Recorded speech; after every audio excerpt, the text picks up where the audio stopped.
El sociólogo en situación. Émile Durkheim. Textos tomados de Émile Durkheim, La Sciences sociales Lection, Presses Universitaires de France, París, 1970. Introducción. El sociólogo en situación 1. Estimamos que nuestras investigaciones no ameritarían ni una hora de atención si ellas no tuvieran más que un interés especulativo, escribía en 1893 Durkheim en de la División du Travail Social. Por lo tanto, estas tomas de posición en los dominios de lo político y de lo social están lejos de ser subproductos del modelo teórico de los sistemas sociales que él quería construir. En el origen de sus esfuerzos por elaborar una sociología de estatuto científico, se encuentra una voluntad de compromiso con una acción de transformación. El problema del que parte es el de la relación entre individualismo y socialismo. Su solución pasa por la constitución de un cuerpo de conocimientos acerca de qué es una sociedad. Pero estos conocimientos deben servir, orientar a los actores sociales en el camino de los cambios necesarios. Al final de cuentas, Durkheim delinea, a lo largo de todo su itinerario de investigación, el rostro de una organización social que concilie las exigencias del respeto de la persona y de la vocación del Estado.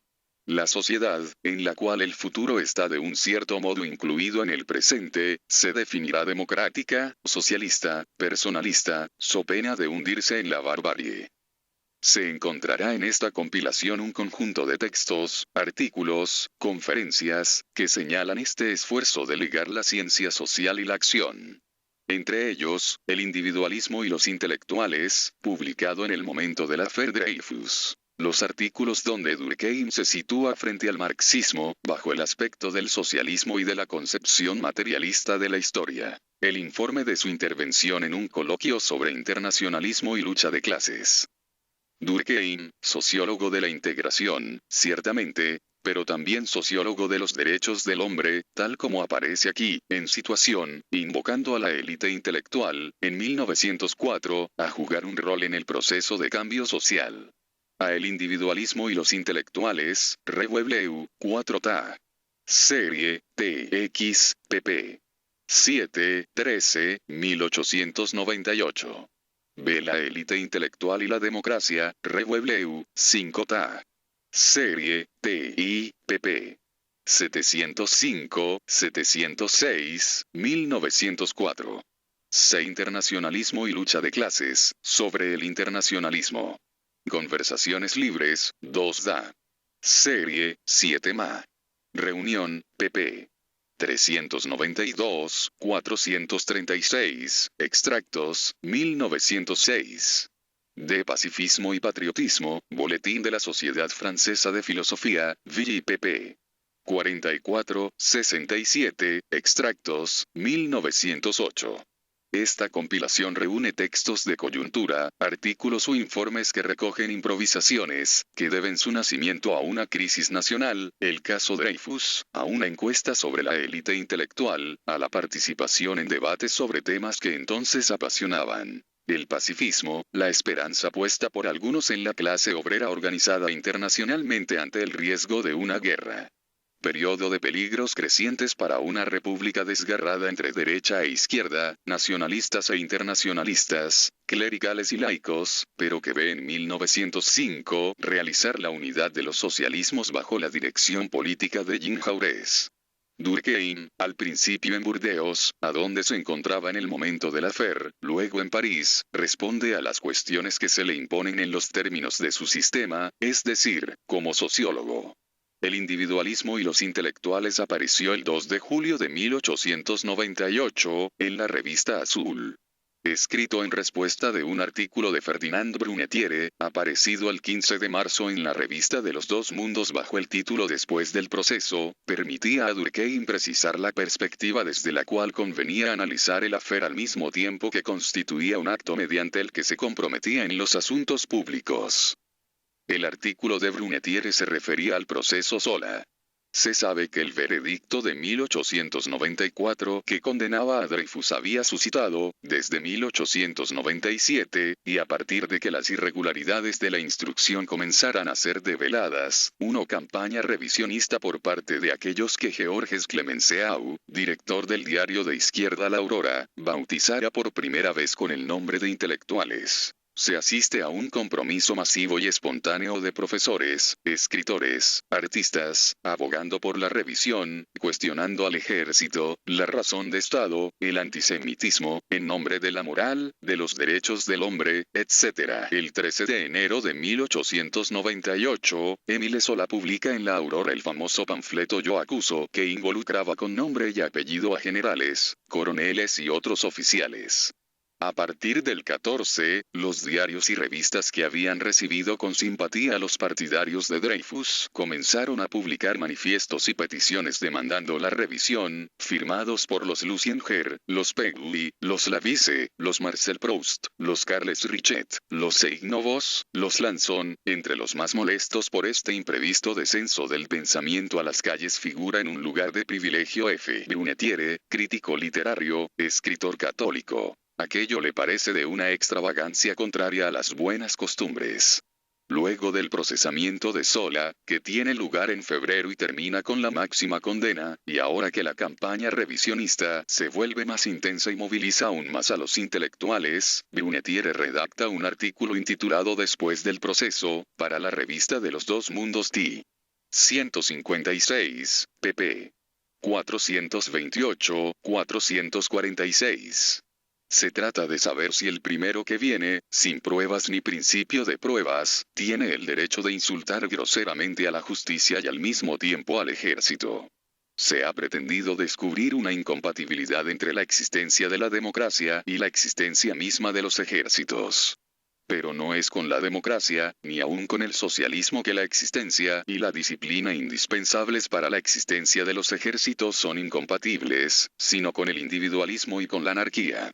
El instinto de la multitud ha sentido correctamente, en este proceso tristemente célebre, que a despecho de todos los sofismas el ejército de Francia, hoy como antaño, era la Francia misma. Los peores enemigos de la democracia y el ejército son precisamente esos pocos intelectuales que se arrogan derechos que no poseen, desvarían con autoridad sobre cosas que no son de su competencia, e invocan el espíritu científico para imponerlos. Método científico, aristocracia de la inteligencia, respeto a la verdad, todas estas grandes palabras no sirven en este caso más que para cubrir las pretensiones del individualismo, y el individualismo, no sabríamos repetirlo lo suficiente, es la gran enfermedad de nuestro tiempo. Se advertirá que, en su respuesta, Durkheim se sitúa exactamente en el plano de la problemática de Brunetière. Desarrolla, por un lado, que el ejército es un cuerpo de funcionarios, un grupo profesional, en suma que no tiene ninguna preeminencia particular y debe subordinarse a los valores que fundan el consenso social. Y, por otro lado, que el individualismo, en el sentido de religión de la humanidad, es la antítesis del individualismo utilitarista y anarquista. Es interesante notar que Durkheim se estaba comprometiendo en nombre de exigencias morales, y no en función de consideraciones estrictamente políticas, o aún en tanto judío, y de esto nos han dado testimonio tanto Georges Davy como Henry Durkheim. Cuando Jaurès arrastra, durante el proceso Zola, a los suyos del Partido Obrero Francés, y aun a otros socialistas, hacia el campo revisionista, modificando así sus posiciones anteriores, que tendían a considerar al affaire como un arreglo de cuentas entre burgueses que no interesaba en modo alguno a la clase obrera, esto fue en gran medida por la instigación de Durkheim. Aquí lo tenemos nuevamente a Henry Durkheim como informante. Es significativo finalmente, para situar la intervención de Durkheim, indicar que él adhiere en ese entonces a la Liga de los Derechos del Hombre que se constituyó durante este periodo. No hay duda de que el artículo de julio hizo bastante ruido. En Burdeos, un periódico local acusó a Durkheim. Una nota de protesta circula entre los estudiantes y recoge las firmas de muchos de ellos, incluidos los eclesiásticos. René Lacroze, alocución de 1960, testimonio confirmado por Henry Durkheim. En 1904, Durkheim desarrolla en ocasión de una encuesta sobre la élite intelectual y la democracia suscitada por la misma revista Azul algunos aspectos del rol social que puede y debe jugar el sociólogo, y más en general el intelectual dado que el término se ha puesto de moda, en el proceso de cambio. La respuesta, muy corta, de Durkheim está precedida de estas líneas redactadas por los editores de la revista. Para el señor Durkheim, se sabe, la ciencia social debe edificarse lentamente sobre la base de un gran número de observaciones minuciosas. Pero exacta, objetiva y definitiva, ella es fecunda en inspiraciones útiles para el hombre de acción. Fiel a este principio, el gran sociólogo reivindica para el pensador el rol de educador, sin preocuparse de que entre al Parlamento. Los textos Seide reproducen la mayor parte de las actas de 2 sesiones en las que Durkheim participa y en las que interviene largamente. La primera, que tuvo lugar el 11 de marzo de 1906, era parte de una serie de conversaciones libres organizadas por la Unión para la Acción Moral que devino la Acción para la Verdad, entre 1905 y 1914. Economistas, historiadores, filósofos, sindicalistas, fueron invitados a debatir sobre temas como la separación de las iglesias y el Estado, la evolución de la enseñanza, el internacionalismo económico, etc. Las discusiones fueron en general presididas por Paul de Jardins. El tema de la charla del 11 de marzo trataba sobre el internacionalismo y la lucha de clases. Participaron notablemente de ella, además de Paul de Jardins y Durkheim, Paul Bureau, Leopold Dor, miembro del Partido Laborista Inglés, Charles Guide, Frederick Raoult, Émile Pouget, secretario adjunto de la CGT, y finalmente Hubert Lagardelle. Este último había fundado en 1898 el diario El Movimiento Socialista, de tendencia sindicalista revolucionaria, y formaba parte de la extrema izquierda del Partido Socialista Esfío. Más tarde, devino ministro de Trabajo en el gobierno de Vichy en 1942-1943. De hecho, la sesión consistió sobre todo en un diálogo fuertemente vivo entre Lagardelle y Durkheim. Es este diálogo el que se retoma aquí. Este había estado precedido por una presentación de Hubert Lagardelle por Paul de Jardins, en términos de representante del socialismo revolucionario antipatriota, y de una exposición del militante socialista sobre la lucha de clases, que hemos creído pertinente retomar para dar todo su sentido a la intervención de Durkheim que le sigue. El tema de la otra sesión, organizada el 30 de diciembre de 1907 en el marco de las reuniones de la Sociedad Francesa de Filosofía, de la cual el texto de agrupa importantes pasajes, guarda ciertamente un estrecho parentesco con el precedente. Los diálogos entre Durkheim y Theodore Roizen y entre Durkheim y Daniel Parodi permiten una toma de posición del sociólogo sobre la naturaleza de un patriotismo abierto que conciliaría la pertenencia a naciones singulares y la exigencia de universalidad. Pacifismo y patriotismo no son entonces ineluctablemente contradictorios, si, al igual que el culto del individuo es el respeto del hombre en general en cada uno, el culto nacional es el amor de la propia sociedad de pertenencia en abstracto. La comunicación liminar de Th. Roizen definía el pacifismo como la doctrina y la propaganda cuyo objeto común es establecer entre las naciones, por medio del derecho, una paz durable. Descalificaba tanto a los internacionalistas antipatriotas como a los nacionalistas patriotas, considerándolos igualmente adversarios del pacifismo.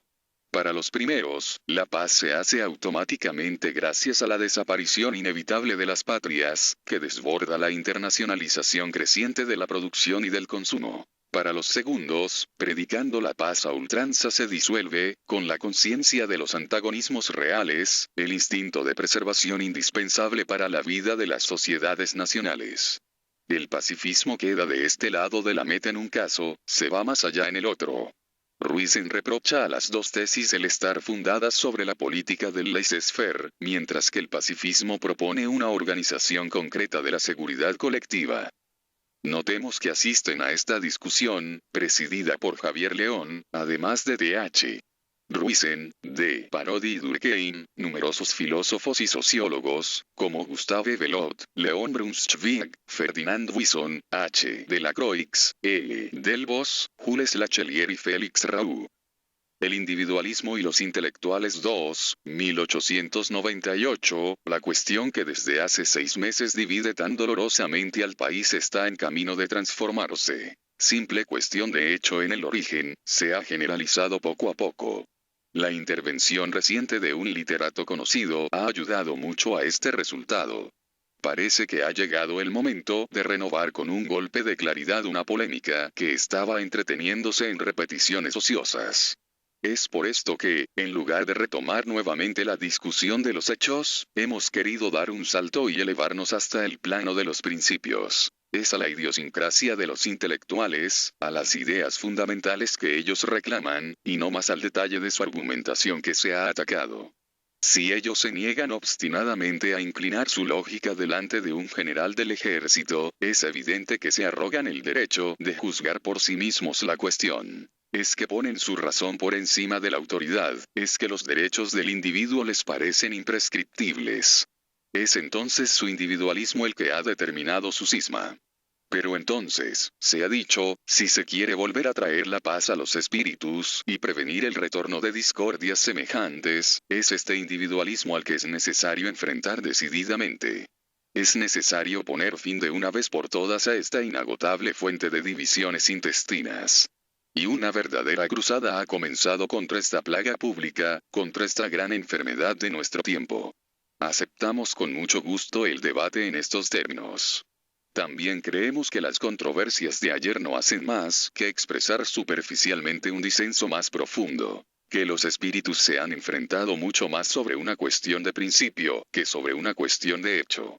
Dejemos pues de lado los argumentos circunstanciales, que son intercambiados de una parte y de otra. Olvidémonos del afer mismo y de los tristes espectáculos de los que hemos sido testigos. El problema que se levanta delante de nosotros sobrepasa infinitamente los incidentes actuales y debe ser abstraído de ellos. Y hay un primer equívoco del que es necesario desembarazarse antes de todo. Para hacer menos dificultoso el enjuiciamiento del individualismo, se le confunde con el utilitarismo estrecho y el egoísmo utilitario de Spencer y los economistas. Esto es facilitarse la tarea y convertir la crítica en un partido sencillo. Es fácil, en efecto, denunciar como un ideal sin grandeza ese comercialismo mezquino que reduce la sociedad a no ser más que un vasto aparato de producción y de intercambio, y es demasiado claro que toda vida común es imposible si no existen intereses superiores a los intereses individuales. Que tales doctrinas sean tratadas de anárquicas es sumamente merecido y nosotros participamos de este juicio. Pero lo que es inadmisible es que se razone como si este individualismo fuera el único que existe o incluso el único posible. Por el contrario, este individualismo deviene cada vez más una rareza y una excepción. La filosofía práctica de Spencer es de tal miseria moral que ya no cuenta prácticamente con partidarios. En cuanto a los economistas, si se han dejado antaño seducir por el simplismo de esta teoría, desde hace ya mucho tiempo han sentido la necesidad de atemperar el rigor de su ortodoxia primitiva y abrirse a sentimientos más generosos. El señor de Molinari es casi el único, en Francia, que ha permanecido intratable en su obstinación, y no es de mi conocimiento que haya ejercido una gran influencia sobre las ideas de nuestra época. En verdad, si el individualismo no tuviera otros representantes, sería completamente inútil mover cielo y tierra de este modo para combatir a un enemigo que está en tren de perecer tranquilamente de muerte natural. Pero existe otro individualismo sobre el que es menos fácil vencer. Ha sido profesado desde hace un siglo por la más amplia generalidad de pensadores. Es aquel de Kant y de Rousseau, el de los espiritualistas, el que la Declaración de los Derechos del Hombre ha intentado, más o menos satisfactoriamente, traducir en fórmulas, el que se enseña corrientemente en nuestras escuelas, y que ha devenido la base de nuestro catequismo moral. Se cree, en verdad, afectarlo bajo el manto del primero, pero las diferencias con él son profundas, y los críticos que dirigen su atención hacia uno no sabrán ponerse de acuerdo en el otro. Lejos de hacer al interés personal el objetivo de la conducta, ve en todo aquello que es móvil personal la fuente misma del mal. Según Kant, no tengo la certeza de actuar correctamente, sino cuando los motivos que me determinan están ligados no a las circunstancias particulares en las que estoy situado, sino a mi calidad de hombre in abstracto. A la inversa, mi acción es mala cuando no puede justificarse lógicamente más que por mi situación económica o por mi condición social, por mis intereses de clase o de casta, por mis pasiones, etc. Es por esto que la conducta inmoral se reconoce por estar ligada estrechamente a la individualidad de la gente y no puede ser generalizada sin caer en un absurdo evidente. Del mismo modo, si, según Rousseau, la voluntad general, que es la base del contrato social, es infalible, si es la expresión auténtica de la justicia perfecta, es que ella es la resultante de todas las voluntades particulares. Por consiguiente, ella constituye una suerte de medio impersonal del que todas las consideraciones individuales son eliminadas porque, siendo divergentes e incluso antagónicas, se neutralizan y suprimen mutuamente. Entonces, para uno y para el otro, las únicas maneras de hacer que son morales son aquellas que pueden convenir a todos los hombres indistintamente, es decir, que están implicadas en la noción del hombre en general. Henos aquí bien lejos de esta apoteosis del bienestar y el interés privados, de este culto egoísta del sí mismo que se ha podido con justicia reprochar al individualismo utilitario. Por el contrario, según estos moralistas, el deber consiste en desviar nuestras miradas de aquello que nos concierne personalmente, de todo aquello ligado a nuestra individualidad empírica, para buscar únicamente lo que reclama nuestra condición de hombres, aquello que tenemos en común con todos nuestros semejantes. Asimismo, este ideal desborda de tal modo el nivel de los fines utilitarios que aparece a las conciencias que aspiran a él como completamente marcado de religiosidad. Esta persona humana, cuya definición es como la piedra de toque a partir de la cual el bien se debe distinguir del mal, es considerada como sagrada, en el sentido ritual de la palabra por así decirlo. Ella tiene algo de esa majestad trascendente que las iglesias de todos los tiempos asignan a sus dioses. Se la concibe como investida de esa propiedad misteriosa que crea un espacio vacío alrededor de las cosas santas, que las sustrae de los contactos vulgares y las retira de la circulación ordinaria. Y es precisamente de allí que viene el respeto del cual ella es objeto. Todo el que atente contra una vida humana, contra el honor de un hombre, nos inspira un sentimiento de horror, análogo desde todo punto de vista al que experimenta el creyente que ve profanar su ídolo. Una moral de este tipo no es simplemente una disciplina higiénica o una sabia economía de la existencia. Es una religión en la que el hombre es, al mismo tiempo, el fiel y el Dios. Pero esta religión es individualista, puesto que tiene al hombre por objeto y dado que el hombre es un individuo por definición. Incluso no hay sistema en el que el individualismo sea más intransigente. En ningún lugar los derechos del individuo son afirmados con más energía, puesto que el individuo es aquí colocado en el rango de las cosas sacrosantas. En ninguna parte el individuo es más celosamente protegido contra las usurpaciones provenientes del exterior, de donde quiera que vengan.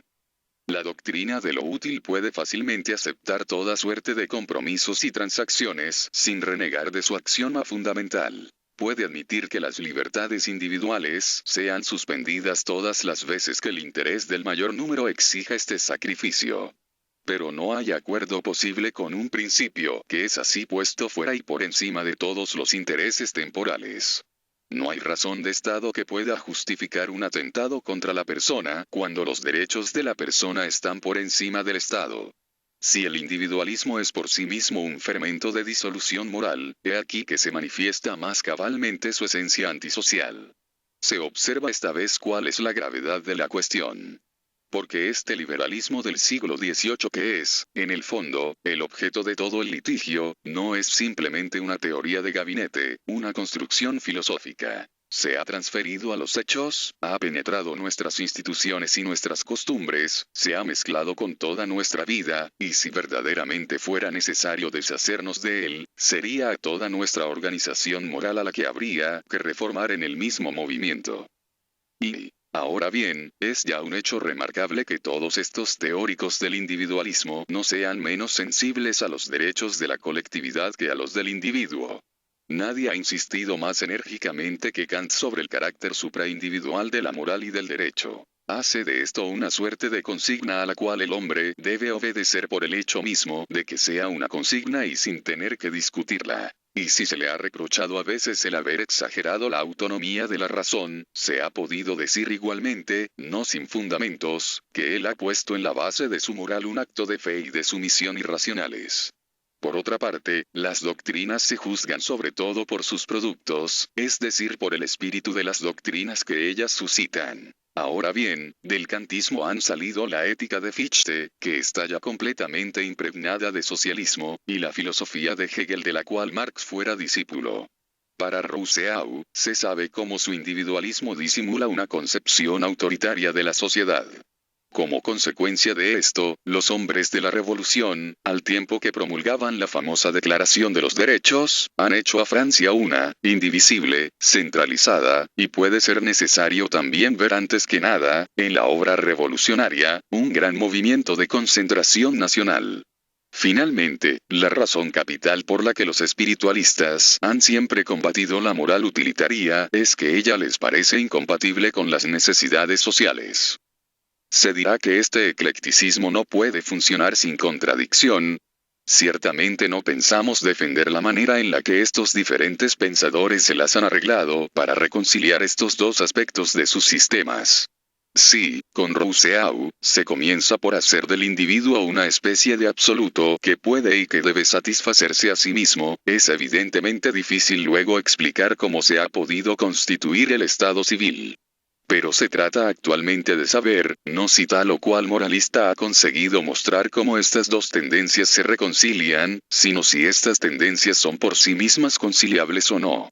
Las razones que se han dado para establecer su unidad pueden no tener valor y, sin embargo, que esta unidad sea real. Y ya el hecho de que ellas se hayan encontrado generalmente en los mismos espíritus es por lo menos una presunción que son compatibles. De donde se sigue que deben depender de un mismo estado social del que ellas no son posiblemente más que dos aspectos diferentes. Y, en efecto, una vez que se ha dejado de confundir el individualismo con su contrario, es decir, con el utilitarismo, todas estas pretendidas contradicciones se desvanecen como por arte de magia. Esta religión de la humanidad tiene todo lo necesario para hablar a sus feligreses en un tono no menos imperativo que el de las religiones que ella viene a reemplazar. Lejos de limitarse a glorificar nuestros instintos, nos asigna un ideal que desborda infinitamente la naturaleza. Porque no somos por naturaleza esta sabia y pura razón que, librada de todo móvil personal, legislaría en abstracto sobre su propia conducta. Sin duda, si la dignidad del individuo le viniera dada de estos caracteres individuales, de las particularidades que lo distinguen de los demás, se podría temer que ella lo encerrara en una suerte de egoísmo moral que tornaría imposible toda solidaridad. Pero, en realidad, él la recibe de una fuente más alta y que le es común con todos los hombres. Si tiene derecho a este respeto religioso, es porque tiene en sí algo de la humanidad. Es la humanidad lo respetable y sagrado. Ahora bien, ella no está toda en el individuo. Está esparcida en todos sus semejantes. Por consiguiente, el individuo no puede tomarla como fin de su conducta, sin estar obligado a salir de sí mismo y derramarse allí fuera, en la vida común. El culto del que es a la vez el objeto y el agente, no se dirige al ser particular que él es y que lleva su nombre, sino a la persona humana, a donde ella se encuentre y bajo cualquier forma en la que se encarne. Impersonal y anónimo, tal objeto planea bien por encima de todas las conciencias particulares y puede así servirles de centro de reunión. El hecho de que no nos sea extraña, por el solo hecho de ser humana, no impide que nos domine. Ahora bien, todo lo que hace falta para que las sociedades sean coherentes, es que sus miembros tengan los ojos fijos en un mismo fin, que se encuentren en una misma fe. Pero no es para nada necesario que el objeto de esta fe común se enlace a través de algún vínculo con las naturalezas individuales.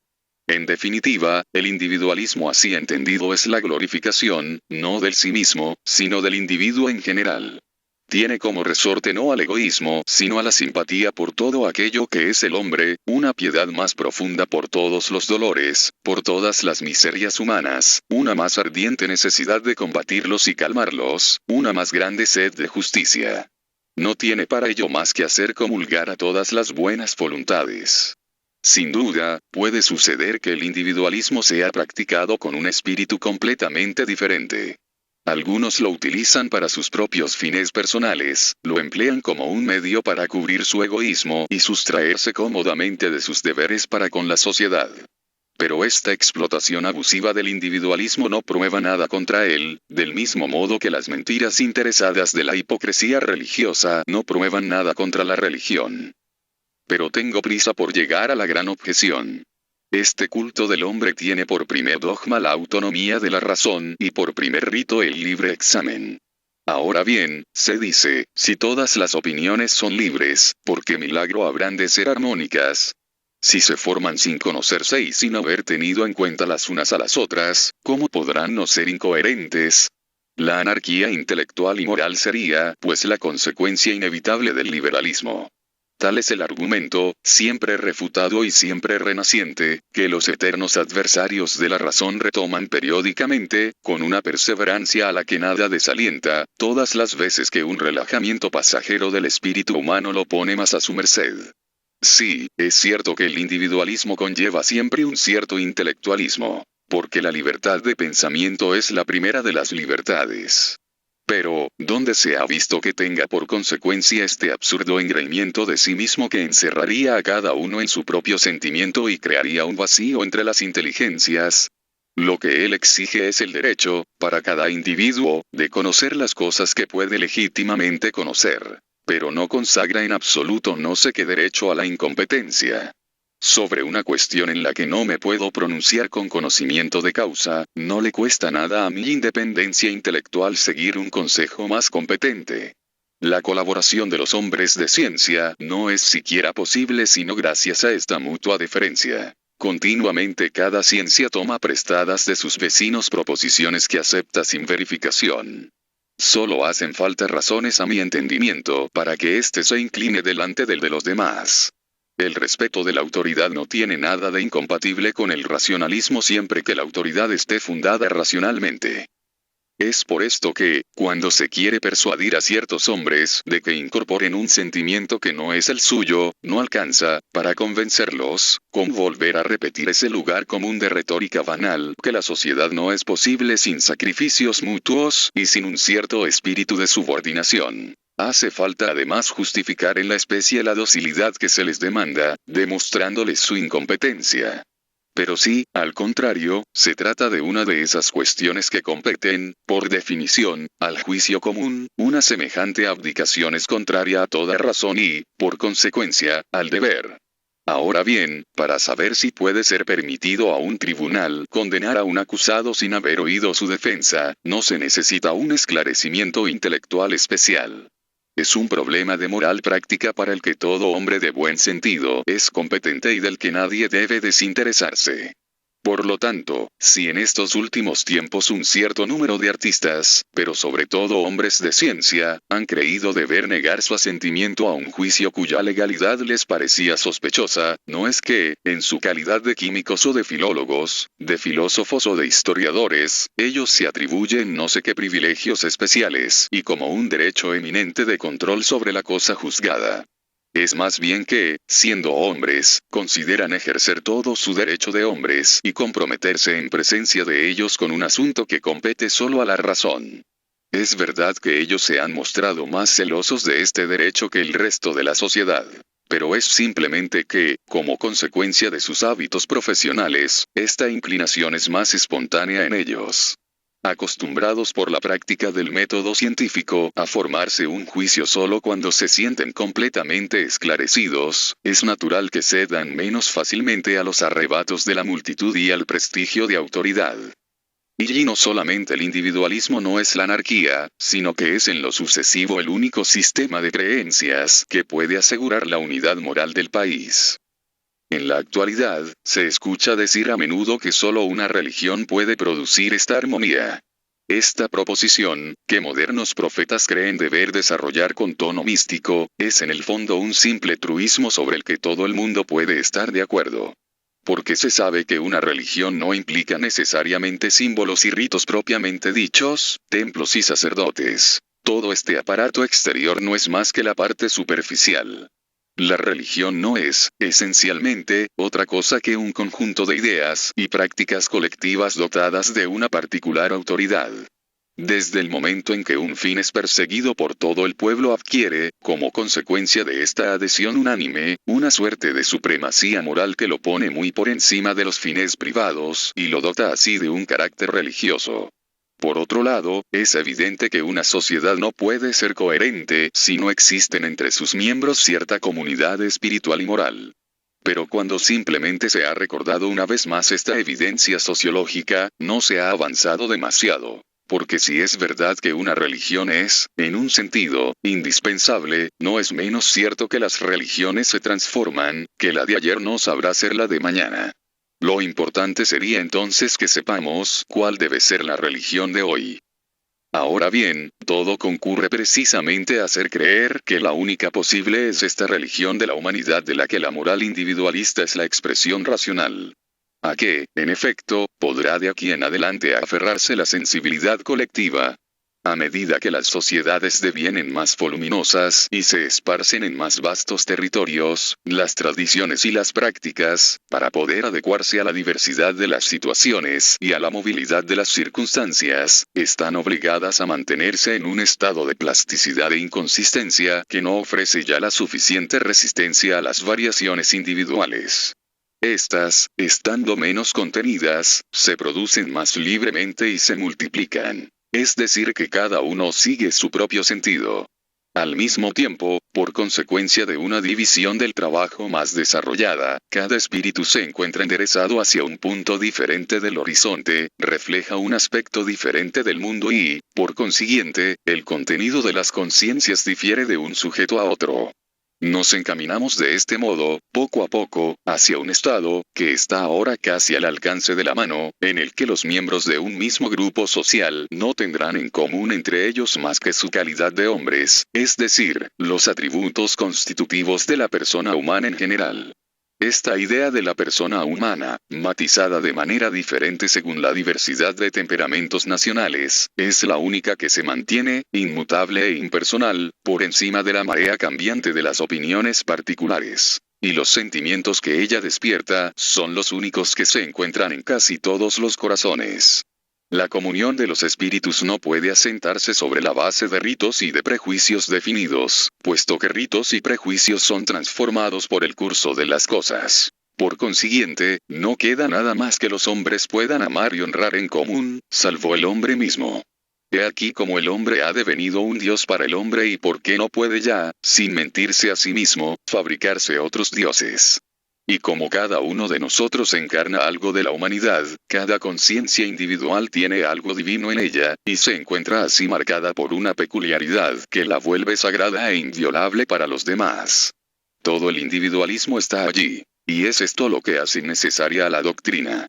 Porque, para detener el desarrollo, sería necesario impedir a los hombres diferenciarse más y más los unos de los otros, nivelar sus personalidades, restablecer el viejo conformismo de otros tiempos, contener, por consiguiente, la tendencia de las sociedades a volverse cada día más extensas y centralizadas, y poner un obstáculo a los progresos incesantes de la división del trabajo. Ahora bien, una empresa de este tipo, deseable o no, sobrepasa infinitamente las fuerzas humanas. ¿Qué se nos propone, por lo demás, en lugar de este despreciado individualismo? Se ensalzan los méritos de la moral cristiana y se nos invita discretamente a adherir a ella. Pero se ignora que la originalidad del cristianismo ha consistido justamente en un destacable desarrollo del espíritu individualista.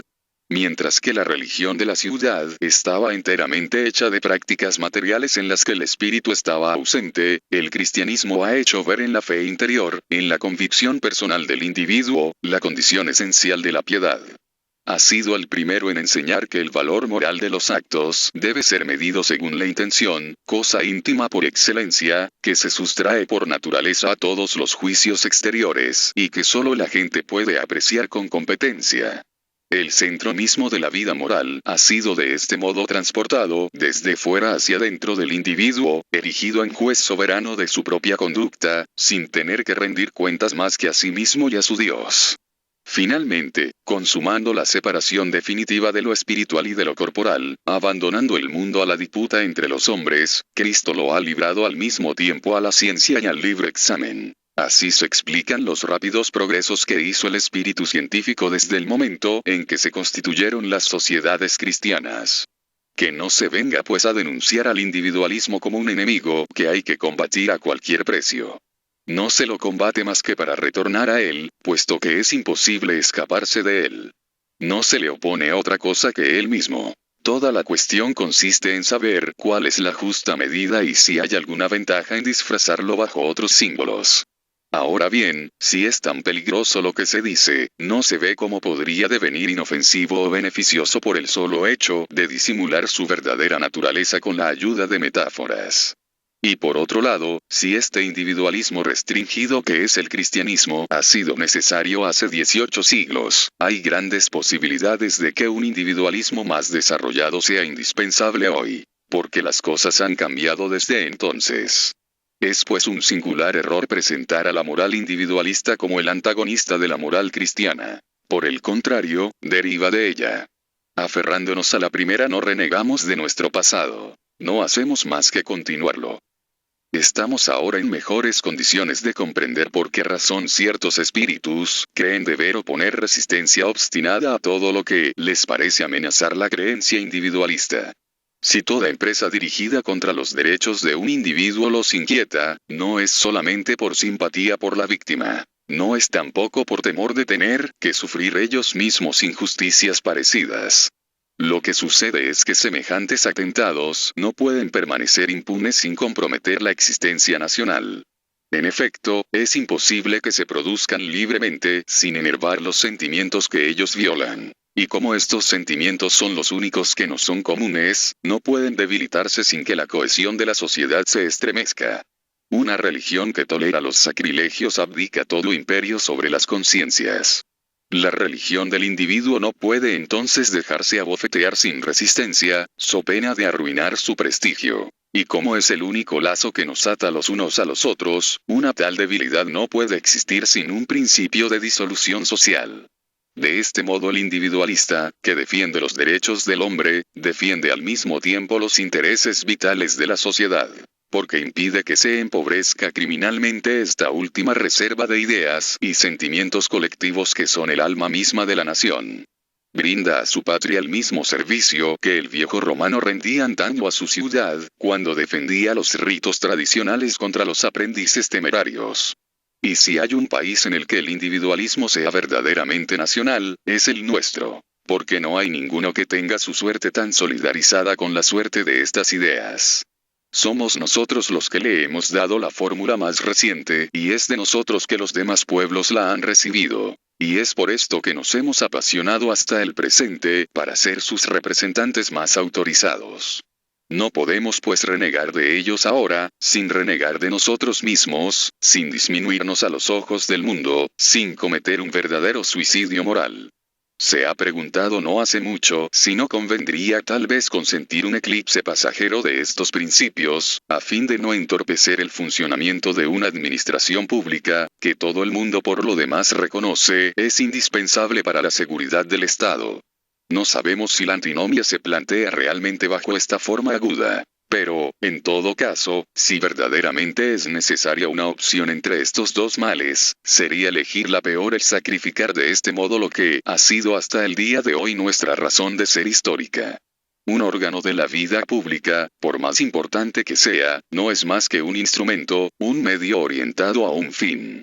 ¿De qué sirve conservar con tanto esmero el medio, si uno se desprende del fin? Y qué triste cálculo el renunciar, para vivir, a todo lo que da valor y dignidad a la vida, et propter vitam vivendi perdere causas. 3. If en verdad, tememos que haya habido alguna ligereza en el modo en que se planteó esta campaña. Un similitud verbal ha podido hacer creer que el individualismo derivaba necesariamente de sentimientos individuales, por lo tanto egoístas. En realidad, la religión del individuo es una institución social, como todas las religiones conocidas. Es la sociedad la que nos asigna este ideal, como el único fin común que puede actualmente reunir a las voluntades. Retirarla, no teniendo otra cosa para poner en su lugar, es pues precipitarnos en esta anarquía moral que se quiere precisamente combatir.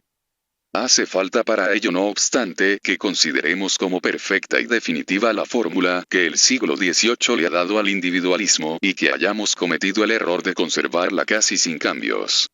Suficiente hace un siglo, tiene ahora necesidad de ser alargada y completada. La fórmula decimonónica no presenta al individualismo más que en su faz más negativa.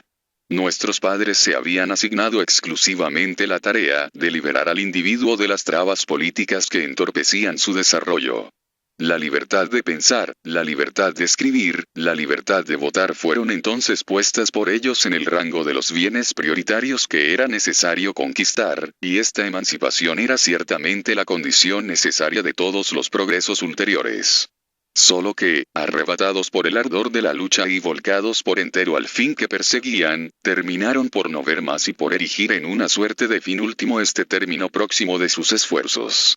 Ahora bien, la libertad política es un medio, no un fin. No tiene valor más que por la manera en que es puesta en uso. Si no sirve para algo que la sobrepase, no solo es inútil, deviene peligrosa. Arma de combate, si los que la tienen no la saben emplear en luchas fecundas, no tardan en volverse contra ellos mismos. Y es justamente por esta razón que ha caído últimamente en un cierto descrédito. Los hombres de mi generación recuerdan cuál fue nuestro entusiasmo cuando, hace una veintena de años, vimos caer por fin las últimas barreras que contenían nuestras impaciencias. Pero el desencanto llegó rápido, porque pronto sería necesario reconocer que no sabíamos qué hacer con la libertad tan laboriosamente conquistada. Aquellos a quienes se la debíamos no se servirían de ella más que para desgarrarse unos a otros. Y ya desde ese momento se sentía elevarse sobre el país este viento de tristeza y desaliento, que se tornó más fuerte día a día y que debía terminar por abatir a los ánimos menos resistentes. De este modo, no podemos conformarnos con este ideal negativo. Es necesario ir más allá de los resultados conseguidos, mas no sea para conservarlos. Si no aprendemos de una vez por todas a poner en obra los medios de acción que tenemos entre las manos, es inevitable que se deprecien. Usemos entonces nuestras libertades para averiguar lo que hay que hacer y para hacerlo, para aceitar el funcionamiento de la máquina social, tan ruda aún con los individuos, para poner a su servicio todos los medios posibles para el desarrollo de sus facultades sin obstáculos, para trabajar finalmente en la realización del famoso precepto: a cada uno según sus obras. Reconozcamos asimismo que, de una manera general, la libertad es un instrumento delicado cuyo manejo deben aprender y ejercitar nuestros niños. Toda la educación moral debería estar orientada en esta dirección. Vemos que nuestra actividad no corre riesgos de que le falten objetos. Solo que, si es cierto que nos hará falta de aquí en adelante proponernos nuevos fines más allá de los que hoy nos conciernen, sería insensato renunciar a los segundos para perseguir mejor los primeros. Porque los progresos necesarios no son posibles más que gracias a los progresos ya realizados. Se trata de completar, de extender, de organizar el individualismo, no de restringirlo y combatirlo. Se trata de utilizar la reflexión, no de imponerle silencio. Solo ella puede ayudarnos a salir de las dificultades presentes. No vemos aquello que pueda reemplazarla. No es meditando la política tomada de las Santas Escrituras que encontraremos los medios de organizar la vida económica y de introducir más justicia en las relaciones contractuales. En estas condiciones, no aparece completamente delineado cuál es el deber. Todos aquellos que creen en la utilidad, o incluso simplemente en la necesidad de las transformaciones morales consumadas desde hace un siglo, tienen el mismo interés. Deben olvidar las divergencias que los separan y mancomunar sus esfuerzos para mantener las posiciones adquiridas. Una vez atravesada la crisis, habrá ciertamente lugar para recordar las enseñanzas de la experiencia, a fin de no recaer en esta inacción esterilizante que nos trae actualmente tanto pesar. Pero eso es trabajo para mañana. Para hoy, la tarea urgente y que debe realizarse antes que todas las otras, es la de salvar nuestro patrimonio moral. Una vez que esté sano y salvo, veremos cómo hacerlo prosperar. Que el peligro común nos sirva al menos para sacudir nuestro entorpecimiento y hacernos retomar el gusto por la acción. Y ya, en efecto, vemos por el país iniciativas que se despiertan, buenas voluntades que se buscan. Ojalá aparezca alguno que las agrupe y las lleve al combate y tal vez la victoria no se haga esperar. Porque lo que debe tranquilizarnos en cierta medida, es que nuestros adversarios no son fuertes más que por nuestra propia debilidad. Ellos no tienen ni la fe profunda ni el ardor generoso que arrastran irresistiblemente los pueblos tanto en las grandes reacciones como en las grandes revoluciones. No ciertamente mientras pensemos en contestar su franqueza. Pero ¿cómo no sentir todo lo que su convicción tiene de improvisado? No son ni apóstoles que dejan desbordar sus cóleras o su entusiasmo, ni hombres de ciencia que nos aportan el producto de sus investigaciones y sus reflexiones. Son hombres de letras que han sido seducidos por un tema interesante. Parece pues imposible que estos juegos de aficionados consigan retener por mucho tiempo a las masas, si es que nosotros sabemos actuar. Pero qué humillación si, no teniendo la mejor parte, la razón debiera terminar por tener la peor, mas no fuera por un tiempo. La élite intelectual y la democracia, 1904, los escritores y los científicos son ciudadanos. Es pues evidente que tienen el estricto deber de participar en la vida pública. Queda por saber bajo qué forma y en qué medida. Siendo hombres de pensamiento e imaginación, no parece que estén particularmente predestinados a la carrera propiamente política, porque ésta demanda, antes que nada, cualidades de hombre de acción. Incluso aquellos cuyo oficio consiste en meditar acerca de las sociedades, tanto el historiador como el sociólogo, no me parecen más aptos para estas funciones activas que el literato o el naturalista. Porque uno puede tener la capacidad de descubrir las leyes generales por las cuales se explican los hechos sociales del pasado, sin poseer por ello el sentido práctico que permite adivinar las medidas que reclama el estado de un pueblo dado, en un momento determinado de su historia. De la misma manera que un gran fisiólogo es generalmente un mediocre clínico, un sociólogo tiene bastantes chances de ser un hombre de estado bastante incompleto. Sin duda, es bueno que los intelectuales estén representados en las asambleas deliberativas. Además de que su cultura les permite aportar en los debates elementos de información que no son para nada desdeñables, ellos están más calificados que nadie para defender, ante los poderes públicos, los intereses del arte y de la ciencia. Pero para cumplir esta tarea no es necesario que sean numerosos en el Parlamento. Además, podemos preguntarnos si, salvo en algunos casos excepcionales de genios eminentemente dotados, es posible devenir diputado o senador, sin dejar de ser, en la misma medida, escritor o científico, dado que estas dos clases de funciones implican una orientación diferente del espíritu y de la voluntad. Es sobre todo, desde mi punto de vista, por medio del libro, la conferencia, las obras de educación popular que debe ejercerse nuestra acción. Debemos ser, antes que nada, consejeros, educadores. Estamos hechos para ayudar a nuestros contemporáneos a reconocerse en sus ideas y en sus sentimientos antes que para gobernarlos. Y en el estado de confusión mental en el que vivimos, ¿qué rol más útil podríamos jugar? Por otra parte, nos ocuparemos mucho mejor de esta tarea si limitamos nuestras ambiciones. Ganaremos tanto más fácilmente la confianza popular si no se ve en nosotros segundas intenciones de tipo personal. No es necesario que, en el conferencista de hoy, se sospeche el candidato de mañana. Se ha dicho, no obstante, que la masa no estaba preparada para comprender a los intelectuales. Se ha considerado a la democracia y su supuesto espíritu vulgar como responsables de la indiferencia política en la que científicos y artistas han permanecido durante los 20 primeros años de nuestra Tercera República. Pero lo que muestra cuán carente de fundamento es esta explicación, es que esta indiferencia ha llegado a su fin desde el momento en que un gran problema moral y social se ha hecho presente en el país. La larga abstención precedente tenía origen, entonces, tan solo en la ausencia de una cuestión de tal naturaleza que pudiera generar pasión. Nuestra política languidecía miserablemente en torno a cuestiones personales. Nos dividíamos en relación a la cuestión de saber quién debía tener el poder. Pero no había ninguna gran causa impersonal a la que uno pudiera consagrarse, un punto de llegada elevado al que las voluntades pudieran dirigirse. Seguíamos, de un modo más o menos distraído, los menudos incidentes de la política cotidiana, sin experimentar la necesidad de intervenir en ellos.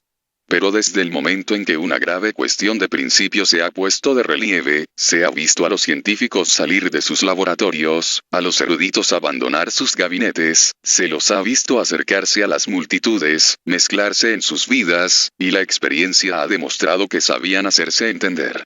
La agitación moral que esos acontecimientos han suscitado no se ha apagado todavía, y yo soy uno de aquellos que piensan que no debe extinguirse, porque es necesaria. Es nuestra indolencia de otros tiempos la que era anormal y la que constituía un peligro. Nos guste o no, el periodo crítico abierto por la caída del antiguo régimen no está cerrado, ni hace falta que lo esté. Es mejor tomar conciencia de ello que abandonarse a una seguridad tramposa. La hora del reposo no ha sonado aún para nosotros. Hay todavía mucho por hacer para que llegue el momento en que ya no sea indispensable mantener movilizadas, por hablar de este modo, nuestras energías sociales. Es por esto que creo que la política a la que hemos asistido en estos 4 últimos años es preferible a aquella que la ha precedido. Es que ella ha logrado mantener una corriente durable y bastante intensa de actividad colectiva. Ciertamente, estoy lejos de pensar que el anticlericalismo sea suficiente. Estoy incluso ansioso por ver a la sociedad aferrarse a fines más objetivos. Pero lo esencial es no permitirnos recaer en el estado de estancamiento moral en el que nos habíamos dejado estar durante mucho tiempo. Internacionalismo y lucha de clases, 5, 1906, señor Paul Desjardins. Hoy todos tenemos en mente la famosa lucha de clases.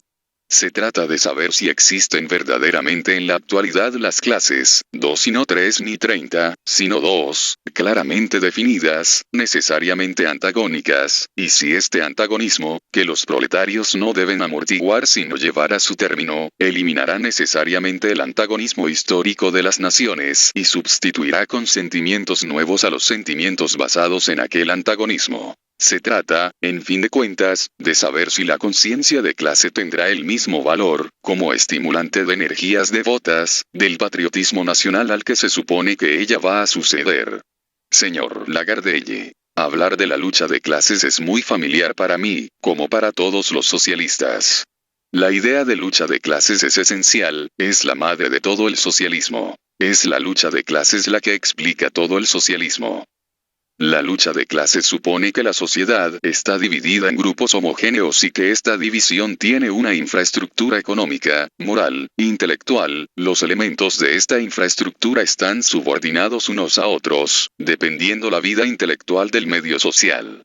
La sociedad aparece, de este modo, formada por bloques de hombres diferentes entre sí. Es el reino de la insolidaridad social. La clase obrera, que se ha constituido en el curso del siglo XIX con el desarrollo de la gran industria, tiene un doble rol, destructivo y creativo. El movimiento revolucionario corroe más y más la sociedad actual, imponiéndole nuevas instituciones que crean a su vez, nuevas nociones de derecho.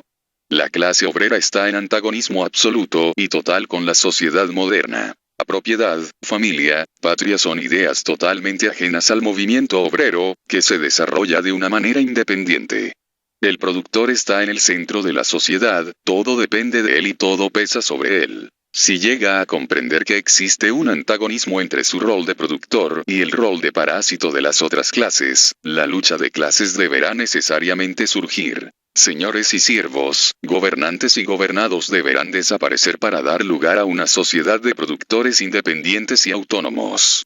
Para llegar a la eliminación de las clases parásitas, la clase obrera debe destruir la sociedad moderna. Pero, al mismo tiempo, debe también tener conciencia de sí misma, procurarse una homogeneidad cada vez más grande. La obra de destrucción y la de creación han de cumplirse simultáneamente. La clase obrera crea al mismo tiempo que destruye. ¿Cuál es la actitud de la clase obrera cuando se encuentra en presencia de la idea de patria? La idea de patria es tan fuerte que, cuando se la enuncia, no se ve más que la unidad de intereses en el seno de la nación, se olvida la diversidad de intereses, de opiniones, incluso de confesiones religiosas. La idea de patria niega radicalmente el movimiento hacia la ruptura. Si las clases obreras rompen con la idea de patria, rompen con las clases dominantes. Tanto un obrero francés como un obrero alemán juegan el mismo rol en la producción, la organización del taller es la misma, las relaciones con el patrón son las mismas, no hay diferencias en las condiciones de existencia. No es más que cuando se consideran ciudadanos, cuando se sitúan en el terreno político y no ya sobre el terreno económico, que los obreros sienten su solidaridad con los otros ciudadanos. Es cierto que el rol político del obrero es diferente en Francia y en Alemania, considerando que el obrero cuenta aquí con libertades políticas que no tiene en otras partes, comprendiendo un cierto patriotismo político. Pero estas son cosas de orden secundario. Los obreros consideran que no vale la pena dar sus vidas por diferencias que no son fundamentales. Y el patriotismo implica el deber de dar la propia vida. Le importa poco a un obrero ser francés o alemán, no digo en tanto que ciudadano, pero en tanto que productor. El productor se separa de la sociedad actual, el ciudadano se incorpora a ella. Es de este modo que se puede comprender el movimiento inmenso que se produce contra la idea de patria. En la encuesta realizada por el movimiento socialista, los obreros han reconocido como un hecho que la idea de patria existe, han reconocido que es natural que los burgueses tengan esta idea. Pero han agregado, patria implica patrimonio. Patrimonio, no tenemos. Patrimonio artístico, moral, intelectual, no tenemos. Estamos fuera de la cultura. La cultura de la que somos portadores es otra, o, más aún, tenemos que crearla. Representamos un movimiento de bárbaros, en resumen, estamos en antagonismo con la sociedad burguesa. Es necesario, pues, constatar un antagonismo irreductible entre dos clases, entre dos estados. Es en la medida en que las ideas de lucha de clases se vuelvan más profundas que el socialismo podrá realizarse. No sé si esa realización total puede cumplirse, pero sé que está subordinada al esfuerzo moral y al sentimiento de la responsabilidad social. Esta voluntad y este sentimiento, los obreros los poseen, señor Durkheim. El señor Lagarde ha planteado muy bien la cuestión. Ha dicho que el antipatriotismo es necesario para la lucha de clases. Según lo expuesto por el señor Lagarde, el antipatriotismo no es más que la consecuencia particular de una idea más general, la idea de que la sociedad no podría reconstruirse, sino a través de la destrucción de las naciones actuales. La sociedad actual está dividida en dos bloques, siendo necesario que uno destruya al otro. He aquí una forma relativamente reciente de socialismo. Es esta noción la que hay que discutir. Es necesario examinar si socialismo y revolución destructiva se implican necesariamente. Es esta noción de una destrucción necesaria la que me parece falsa. Es contraria a todo mi conocimiento sobre los hechos concretos. En primer lugar, se ha dicho que era el advenimiento de la gran industria el que condenaba a las sociedades actuales a una destrucción necesaria. Pero para esto sería necesario admitir que las sociedades modernas no contendrían normalmente en su seno esta forma económica, que sería el producto de una verdadera enfermedad del cuerpo social. En este caso, sería legítimo sostener que nuestras sociedades realizan una contradicción, que no sabrían por sí mismas adaptarse armónicamente a este sistema industrial, que es extraño a su propia naturaleza. Pero, de hecho, parece que la gran industria es producto de un desarrollo totalmente normal. Se debe a la extensión progresiva de la industria local. No se ve, pues, por qué nuestras sociedades serían profundamente impotentes para ponerse en armonía relativa con este régimen económico que ha salido de sus entrañas y que expresa su naturaleza, pero su naturaleza tal como se presenta al llegar a un cierto grado de desarrollo. ¿Por qué un progreso de las instituciones jurídicas y morales, paralelo a este progreso económico, sería imposible y por qué habría de serlo también la armonía? En segundo lugar, toda la argumentación del sindicalismo revolucionario, y aquí del señor Lagarde, reposa en esta idea. El obrero es exclusivamente un productor. Ahora bien, el obrero reducido al productor es una abstracción. Existe una vida intelectual y moral, de la cual el obrero participa. No tomar parte de ella le sería tan imposible como no respirar el aire del ambiente que lo rodea. Decir que el obrero no es más que un productor, es cometer el error de los viejos economistas, es restaurar la vieja noción del homo economicus. La tercera objeción es la más grave. ¿Cómo es posible que mañana el hombre, conociendo en qué consiste la vida del hombre, quiera la destrucción de la sociedad, es decir, la barbarie? El hombre es hombre porque tiene una vida social. Puede quererse la supresión de la sociedad. Se ha dicho, con razón, que si la guerra estallara hoy entre Francia y Alemania, sería el fin de todo. Pero la revolución destructiva que se anuncia sería un movimiento destructor peor que aquella. Todas las veces que una sociedad ha desaparecido, una civilización ha desaparecido al mismo tiempo. Destruir una sociedad es destruir una civilización.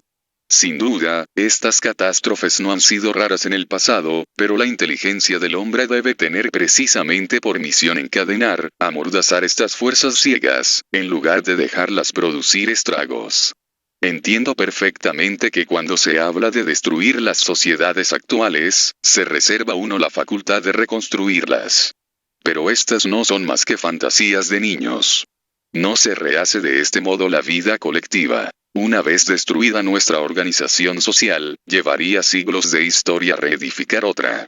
En el intervalo, habría una nueva Edad Media, un periodo intermedio en que la vieja civilización desaparecida no será reemplazada por ninguna otra o, por lo menos, no será reemplazada más que por una civilización principiante, titubeante, en vías de buscarse a sí misma. No es el sol de la sociedad nueva el que se elevará, resplandeciente de luz sobre las ruinas del antiguo. Entraremos, más bien, en un periodo de tinieblas. En lugar de anticipar este periodo, es necesario emplear toda nuestra inteligencia para prevenirlo, o, si esto es imposible, para abreviarlo y hacerlo menos sombrío. Y para ello hay que impedir las destrucciones que interrumpirían el curso de la vida social y de la civilización. Ciertamente, no niego al individuo el derecho de querer vivir en otra sociedad que aquella donde ha nacido. Pero no es a esta sociedad existente que el antipatriotismo le hace la guerra, sino a todas, puesto que todas son capitalistas. Se acepta pues la perspectiva de la época intermedia de la que acabo de hablar, y se la acepta con alegría. He aquí lo que creo que constituye un verdadero disparate. Resumo lo que acabo de decir. Primero, para querer destruir la sociedad actual, es necesario creer que la gran industria representa un desarrollo económico anormal. Segundo, el antagonismo de clase reposa sobre esta idea de que el obrero no existe más que como productor. ¿Por qué no se considera en él más que este aspecto? Tercero, concibo que podamos preguntarnos, ¿a qué nacionalidad se quiere pertenecer? No tenemos el derecho de impedir a un hombre que se desnacionalice, una vez pagadas sus deudas para con su patria natal. Pero que queramos vivir sin sociedad, en el ínterin que seguirá a la destrucción de la sociedad actual, es como si se me dijera que queremos vivir fuera de la atmósfera, porque la sociedad es la atmósfera moral del hombre, del obrero tanto como de los otros. Señor Lagardelle, el socialismo obrero es un movimiento creado por la misma clase obrera. Ningún intelectual tiene lugar en este movimiento. Los obreros no tienen que justificarse delante de un intelectual como el señor Durkheim. Un intelectual no sabría comprender sus razones. No tiene que hacerles aprobar exámenes. Por otra parte, el señor Durkheim, sociólogo, se encuentra aquí con un fenómeno social que es muy importante. El socialismo obrero, tal como existe en las conciencias de los obreros. El señor Durkheim, sociólogo, no tiene que contestarle, sino dar cuenta de él. Señor Durkheim, esa no es la cuestión. Señor Lagardelle, nosotros, socialistas, sindicalistas revolucionarios, tenemos la posibilidad de elegir, en relación al patriotismo, entre dos actitudes. ¿Cuál habremos de elegir? Los obreros saben muy bien que los burgueses defienden a la patria, pero se consideran a sí mismos fuera de la patria. Esta convicción puede escandalizarnos, pero es un hecho, señor Durkheim. Todas las enfermedades son hechos, risas. Señor Lagardelle. Tenemos pues que elegir entre dos actitudes contrarias, señor Durkheim. Pero es necesario elegir con inteligencia. Señor Lagardelle. Tal elección puede ser buena para usted y mala para mí.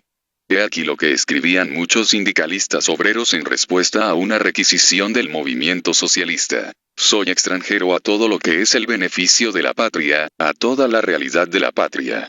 No puedo ser patriota. Este sentimiento es el de la gran mayoría de los militantes obreros.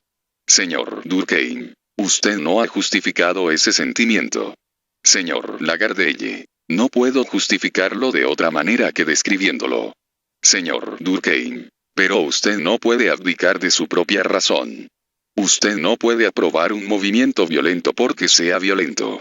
Sé muy bien que no se puede juzgar siempre metódicamente y que es necesario, a menudo, un cierto espíritu de partido para actuar.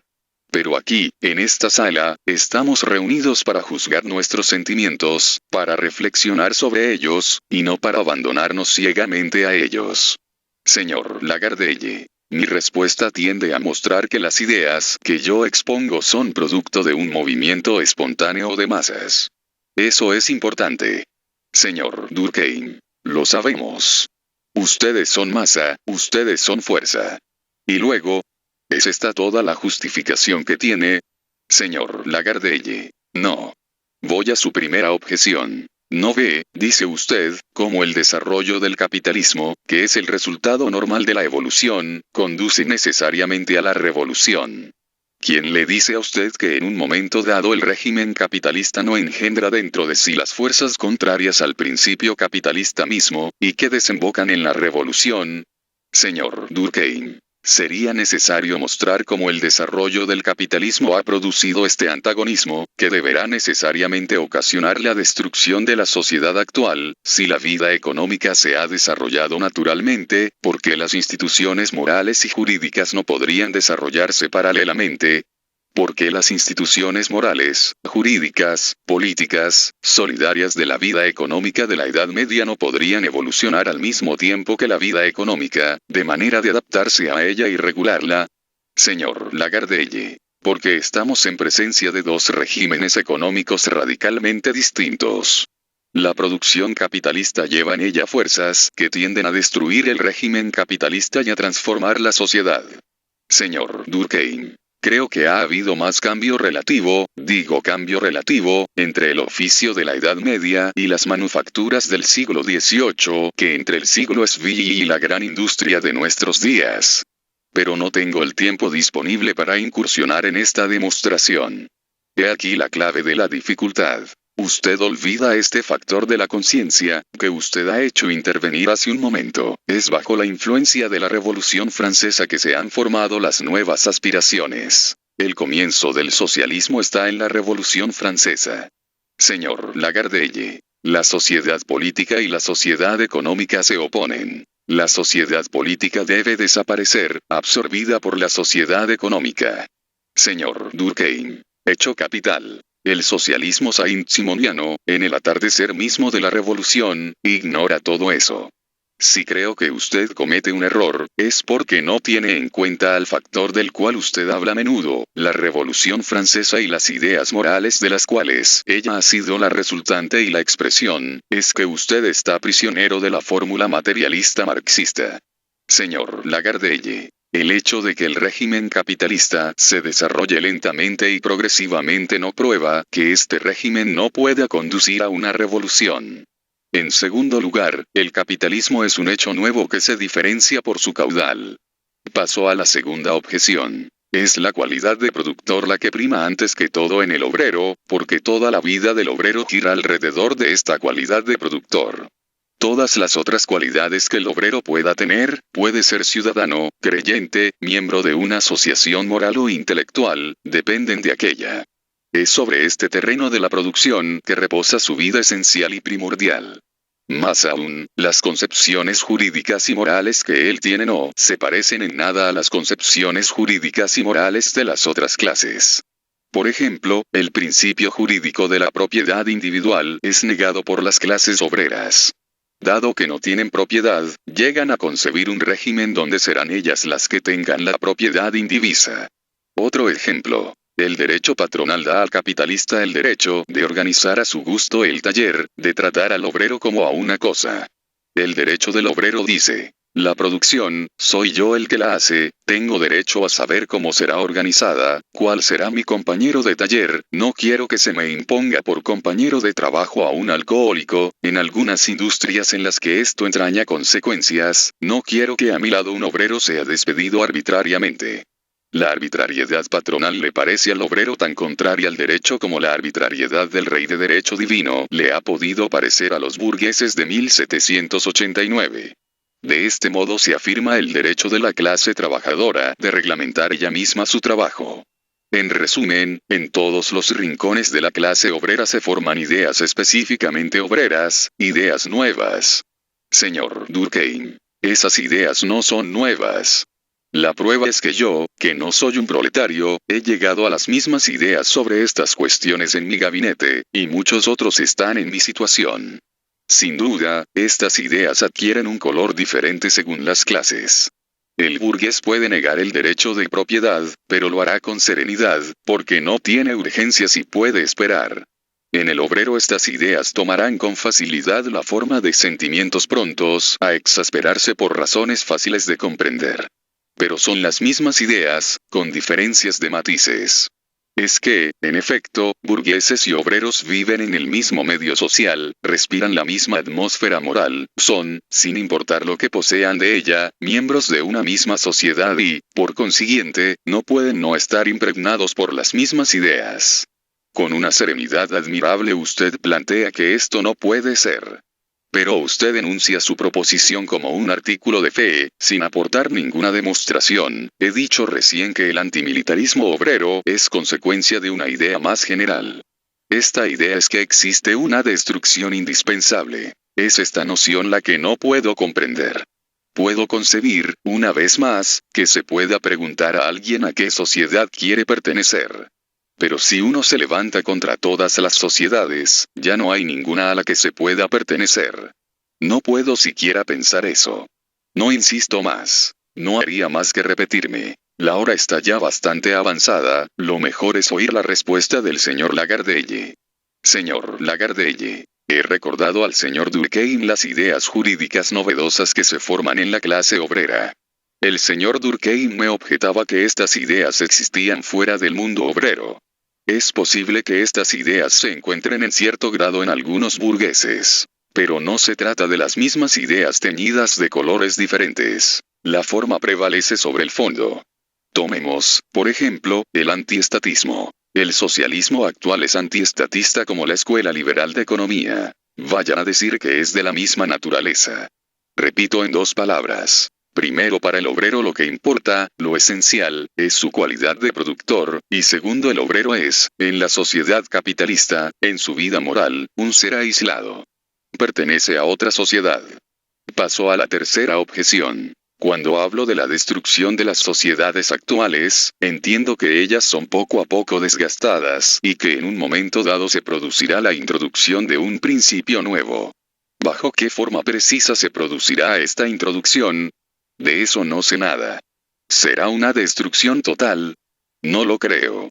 Se conservará sin duda lo que haya que conservar, pero habrá concepciones de derecho y de moral e instituciones que sustituirán a las concepciones y a las instituciones actuales.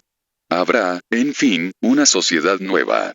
Señor Durkheim, se trata de saber si el socialismo es milagroso como él mismo pretende, si es contrario a la naturaleza de nuestras sociedades, o bien si sigue la pendiente de su evolución natural, de suerte que no tiene que cambiarlas de arriba a abajo para establecerse.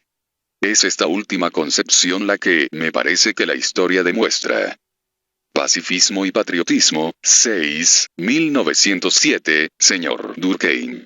Creo que estaremos todos fácilmente de acuerdo sobre las dos tesis antagónicas que el señor Ruizen acaba de oponer entre sí y de rechazar sucesivamente. Ni el antipatriotismo ni el nacionalismo son, desde mi punto de vista, posiciones defendibles. Me he sorprendido asimismo el escuchar al señor Ruizen expresar el temor que siente de no estar en condiciones de explicar la patria a los niños y a los hombres de mediana cultura. He estado muchas veces con audiencias de ese tipo y no me parece haber encontrado entre ellas resistencias particulares.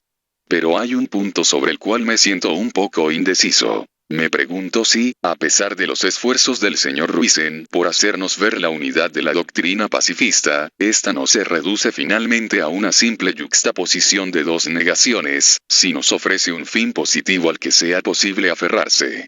En la cuestión de la guerra y de la paz se encuentra fuertemente involucrada la cuestión de la patria. Ahora bien, es la manera en la que el pacifismo concibe la patria la que no percibo claramente. Que no podamos prescindir de la patria, me parece totalmente evidente. Porque no podemos vivir fuera de una sociedad organizada, y la sociedad organizada más elevada que existe es la patria. También, en este sentido, el antipatriotismo me ha parecido siempre un verdadero absurdo. Pero hay otra cuestión cuya solución es menos sencilla. Es aquella de saber qué especie de patria debemos anhelar. Sin duda, tenemos desde ahora para con la patria ya constituida, de la que somos parte de hecho, obligaciones de las que no tenemos el derecho de eximirnos. Pero, por encima de esta patria, hay otra que está en vías de formación, que envuelve a nuestra patria nacional. Es la patria europea, o la patria humana. Ahora bien, esta patria, ¿en qué medida debemos ambicionarla? ¿Debemos tratar de realizarla, de apresurar su advenimiento? ¿O bien es necesario mantener celosamente y a cualquier precio la independencia de la patria presente a la cual pertenecemos? Este problema, del que dependen muchas cuestiones prácticas, ¿cómo lo resuelve el pacifismo? Señor Ruizen, para resolver la cuestión, hay que distinguir dos puntos de vista. El pacifismo como organización internacional y el pacifismo como esfuerzo interior. Desde el primer punto de vista, las cuestiones planteadas por el señor Durkheim son difíciles de resolver. Creo que hay que descartarlas. En el Congreso Internacional de la Paz que se ha celebrado en Múnich, en el mes de septiembre último, se ha planteado un problema de estas características. Se proponía enviar un mensaje al presidente Roosevelt. El señor Novikov reclamaba el envío de un mensaje similar al zar. Los congresistas alemanes se opusieron a esto, recordando las medidas contra Finlandia, las masacres del 22 de enero, etc. Había pues un juicio que tomar frente a una patria. Pero esta es una cuestión que hay que descartar y, de hecho, el Congreso la ha rechazado. Es menester aceptar a las patrias, quiero decir las patrias extranjeras, como hechos, sin juzgarlas. En cuanto al segundo punto de vista, el pacifismo es nacional. Personalmente, pienso que nuestras preferencias deben orientarse menos a la patria de hoy que a la patria del futuro, sobre la que debemos trabajar para ser la mejor patria, la patria justa. Kant decía ya que el advenimiento de la paz estaba ligado a la existencia de las democracias. Pero sobre este punto, hay que distinguir nuestra propaganda interior de la propaganda extranacional. Señor Durkheim, no me satisface cómo esta respuesta resuelve la dificultad que yo le he puesto en consideración. Yo preguntaba si debemos procurar la conservación, cuanto menos y antes que todo, de la autonomía de nuestra patria nacional, o bien si debemos trabajar para preparar el advenimiento de una patria más vasta en la que la nuestra no sería más que una provincia. Señor Ruizen, yo había comprendido mal la pregunta. Señor Durkheim, he aquí exactamente mi pregunta. Cada uno de nosotros pertenece a una patria de hecho y tiene para con ella deberes incontestables. Pero al mismo tiempo se crea una patria más vasta que tiende a englobar a la nuestra. Es la que forma Europa o, si se quiere, el mundo civilizado. ¿En qué medida debemos querer a nuestra patria a despecho de todo? ¿En qué medida debemos querer a esta otra patria que no es aún más que un ideal, pero un ideal que está no obstante en tren de realizarse? Señor Ruizen, la cuestión es entonces saber si nuestra patria real es o no conciliable con la patria humana. Si se puede conciliar a los patriotismos nacionales con el patriotismo europeo mundial. Señor Durkheim, la cuestión no tiene, en mi pensamiento, esta extrema generalidad. Se trata de saber si y hasta qué punto debemos trabajar en la organización de una patria nueva que englobaría a nuestra patria actual, o si debemos negarnos a todo lo que disminuyera la autonomía de esta última. Me parece que el pacifismo, si es consecuente consigo mismo, no debe temer darse como ideal la formación de esta patria más grande. Conservar la paz no dejará de ser una simple aspiración moral para devenir una realidad jurídica hasta que no exista una sociedad organizada, encargada de hacerla respetar. El derecho, en efecto, no existe en los hechos si no se apoya sobre un Estado que lo sanciona. Y lo que hace que el pacifismo no entusiasme a un cierto número de espíritus, que odian por demás la guerra, es que esquivando esta cuestión fundamental, no ven claramente cómo las reivindicaciones de los pacifistas pueden ser otra cosa que desiderata, incontestablemente legítimos pero poco eficaces, de la conciencia moral. En resumen, mi pregunta podría formularse de este modo. Si fuéramos los alemanes de antes de 1870, ¿deberíamos querer la formación de la gran patria alemana, o mantener celosamente la autonomía de la pequeña patria local? Si viviéramos en la Edad Media, deberíamos trabajar en la formación de la gran patria francesa o permanecer obstinadamente atados a la pequeña patria provincial. El mismo problema se plantea hoy para nosotros en términos un poco diferentes. Señor Ruizen. Planteada así la pregunta, no osaría decir que, sobre este difícil problema, hay unanimidad de doctrinas en el Partido de la Paz, que es antes que todo un partido de acción, y distinguiría mi opinión personal de la de los pacifistas en general. Por mi parte no tengo dudas. La más grande verdad está en el internacionalismo. Creo que nuestras patrias deben integrarse en un conjunto cada vez más vasto. La patria ha perdido ya la mayor parte de sus elementos, así el elemento religioso, y los seguirá perdiendo sin que podamos prever con certeza el término de esta disolución. Pero esta creencia no es común a todos los pacifistas. Algunos de ellos quieren simplemente el arbitraje, convenciones libremente consentidas, y no la federación de las naciones. Estas son las divergencias inherentes a un partido al que le alcanza con apoyarse sobre un mínimo de creencias comunes. Señor Durkheim, temo que esta indecisión, esta ausencia de acuerdo sobre una cuestión esencial no sea, para el pacifismo, una causa de debilidad. Quiero remarcar, para terminar, que el término internacionalismo no me parece apropiado para expresar la concepción que acabo de indicar. Tal como es corrientemente entendido, el internacionalismo tiende a no tener en cuenta a las patrias existentes, ni, de un modo general, a la necesidad de una patria. Tiene algo de nivelador. No ve, en general, que una sociedad internacional, una vez realizada, tomará necesariamente, a su turno, el carácter de una patria, de una colectividad sólidamente organizada.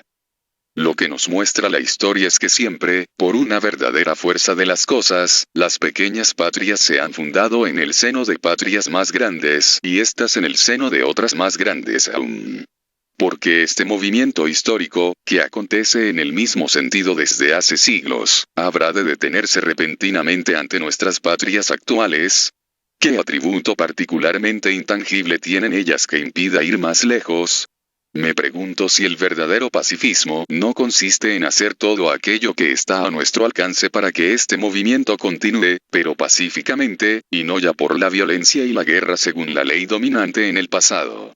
Sin duda, es un ideal muy difícil de realizar al pie de la letra. Es en vano esperar que la guerra no juegue algún rol en estas transformaciones. Pero procurar, por anticipado, que su peso sea menor no deja de ser un fin digno de ser perseguido. Señor Parodi, yo quisiera en principio aportar un testimonio de hecho. He tratado a menudo estas cuestiones en las universidades populares, y estoy obligado a constatar que Ruizen tiene razón. Sí, requiere generalmente bastante esfuerzo hacer sentir, en los medios populares, todo lo que la patria contiene de fuerza viviente. Ahora bien, creo que la cuestión que se plantea continuamente en estos medios es precisamente la que indica el señor Durkheim. El conflicto entre la patria de derecho, la patria justa, ideal, que se podría amar y defender, y la patria de hecho que tiende a presentarse como mala, inicua, hostil al pueblo. Es para preparar los órganos de la futura vida internacional que se pretende que nos desprendamos del organismo nacional tradicional. Y sin duda, es evidente que la patria es la única realidad verdadera, que de hecho se nos impone, y para con la cual tenemos deberes incontestables. Pero es esto, sin embargo, lo que cuesta hacer entender en los medios obreros. No comprenden que uno deba inclinarse ante el hecho, simplemente porque es el hecho. Y por otro lado, creen ver en el sindicalismo obrero, en estado naciente, este bosquejo de organización internacional que reclamaba el señor Durkheim. Creo que la dificultad se presenta, pues, exactamente como lo indicaba el señor Durkheim. Solo que ella no se plantea únicamente para los franceses en su conjunto, los que se preguntarían cómo pueden preparar, más allá de la patria actual, una patria europea o humana más vasta. Sino que se plantea en el seno de una misma nación, desde que algunos comienzan a preguntarse si no deben subordinar a la preparación del internacionalismo futuro los intereses de la patria presente. La cuestión toma entonces la forma de un cargo de conciencia. Si la patria real va contra el ideal de justicia, hay que seguirla a despecho de todo. La dificultad propuesta por el señor Durkheim se plantea entonces no solo cuando se trata de la organización de los grupos nacionales entre ellos y de su futuro, sino también a propósito de las relaciones entre las clases opuestas en el seno de la nación misma.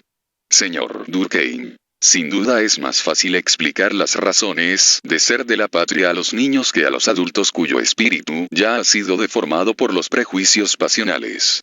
No creo, sin embargo, que la tarea sea imposible. El señor Parodi hizo remarcar que, en los medios obreros, se pretende sustituir a la patria actual por una patria superior que habría de formarse por la expansión de una sola clase social, por el advenimiento del proletariado internacional. Es fácil mostrar que esta concepción reposa sobre una confusión. Una clase, incluso expandida, no es una patria, del mismo modo que un órgano no es más que un fragmento del organismo. Es porque desconoce esta verdad elemental que el internacionalismo es muy a menudo la negación pura y simple de toda sociedad organizada. Señor Parodi, pero ¿cómo hacer que en estos medios se admita la necesidad de otra patria? Lo difícil es hacer que el simplismo popular admita la necesidad de inclinarse ante el hecho mismo como tal, aunque se lo reconozca parcialmente injusto e imperfecto. Señor Durkheim, es cierto que no se puede llegar a eso con la apologética ordinaria. Se cree demasiado a menudo que la mejor manera de defender la idea de patria es hacer ver en qué medida nuestra patria es digna de ser amada por nosotros. Se celebran las virtudes de la cultura francesa, la superioridad de la democracia, etc. Esto es situarse en un terreno equivocado. Porque, frente de los méritos de nuestra patria, será fácil, no siendo las personalidades colectivas más perfectas que las personalidades individuales, enumerar una larga lista de defectos. Y en tal caso cada uno hará ladear el fiel de la balanza en el sentido en que lo inclinan las pasiones personales. Es necesario justificar la patria de manera tal que la explicación que se le dé sea aplicable a todas las patrias indistintamente, cualquiera sea su forma de gobierno. Hay que hacer ver en la patria en abstracto el medio normal, indispensable de la vida humana. No es difícil hacer comprender al obrero que incluso sus aspiraciones más caras suponen siempre, como postulado necesario, una patria fuertemente organizada. Así como que intentando destruir las patrias rompe en sus propias manos el único instrumento que le permite alcanzar el fin hacia el que tiende. Estoy asombrado por el lugar que la cuestión política ocupa en la discusión. No se habla más que del obrero y de las formas de ganarlo para la causa del patriotismo. Seguramente, si se trata del obrero adulto, que ya se ha formado ciertas ideas, creo yo también que es difícil convertirlo. Pero, además del adulto, está el niño, y por este lado, un poco de optimismo es posible. En resumidas cuentas, no hay que perder de vista que el internacionalismo violento, agresivo, negador de la patria, es un fenómeno reciente. No es aún un mal arraigado. Es lícito entonces esperar. Solo que, para formar sanamente el espíritu del niño, para suministrarle ideas rectas, es necesario que nosotros mismos tengamos una idea justa acerca de qué es la patria. Ahora bien, algunos de los argumentos que han sido invocados hace un momento me parecen recordar a aquellos que emplea habitualmente el nacionalismo. No es, en efecto, hablar un lenguaje nacionalista el poner la cultura francesa por encima de cualquier otra, mas no sea a título revolucionario. Somos capaces de amar a nuestra familia sin creer que ella sea la más perfecta. ¿Por qué habrá de ser de otro modo en relación a la patria? Sería desesperante estar condenados a no hacer del patriotismo más que la mera ubicación de Francia por encima de todo. Hay que amar la patria en abstracto, sin hacer depender este sentimiento de un valor particular adherido a la cultura francesa. Notas 1. Texto de Jean-Claude Filloux, redactado como introducción a la tercera parte, intitulada El sociólogo en situación, de Émile Durkheim, La Sciences Sociales Lection, Puff, París, 1970. 2. Émile Durkheim, L'Individualisme et les Intellectuels, Revuebleu, 4 Serie, TX, pp. 7, 13, 1898. 3. Ver el artículo del señor Brunetière, después del proceso, en Revista de los Dos Mundos del 15 de marzo de 1989. 4. Notemos al pasar que esta palabra, muy cómoda, no tiene en modo alguno el sentido impertinente que se le ha querido atribuir maliciosamente. El intelectual no es aquel que tiene el monopolio de la inteligencia. No hay funciones sociales en las que la inteligencia no sea necesaria. Pero es allí, en la tarea intelectual, que la inteligencia es a la vez el medio y el fin, el instrumento y el objeto. Se utiliza allí la inteligencia para extender la inteligencia, es decir, para enriquecerla con nuevos conocimientos, ideas o sensaciones. La inteligencia es todo en estas profesiones, arte, ciencia, y es para expresar esta particularidad que, con total naturalidad, se ha comenzado a llamar intelectual al hombre que se consagra a ellas. 5. Ver el contrato social, libro segundo, capítulo I. 6. El verso significa aproximadamente, para vivir, perder aquello que es la razón de ser de la vida. Durkheim cita aquí al poeta latino Juvenal, Sátiras, Vili, 84, nota del traductor. 7. He aquí cómo se puede, sin contradicción, ser individualista al tiempo que se dice que el individuo es un producto de la sociedad y que no es la causa de ella. Es que el individualismo mismo es un producto social, como todas las morales y todas las religiones. El individuo recibe de la sociedad misma las creencias morales que lo divinizan. Es esto lo que Kant y Rousseau no han comprendido. Han querido deducir su moral individualista, no de la sociedad, sino de la noción de individuo aislado. La empresa era imposible y de allí vienen las contradicciones lógicas de sus sistemas. 8. Émile Durkheim, La élite intelectual y la democracia, Revueleu, 5 Serie, TI, pp. 705, 706, 1904. 9. Tomado de Conversaciones Libres, 2 Serie, 7 Reunión, París, Oficina de Conversaciones Libres, 1906. 10. Extractos de la sesión del 30 de diciembre de 1907 de la Sociedad Francesa de Filosofía. La intervención de Durkheim se sitúa a continuación de una comunicación liminar de Th. Ruisen, reseñada en la introducción de esta selección de textos.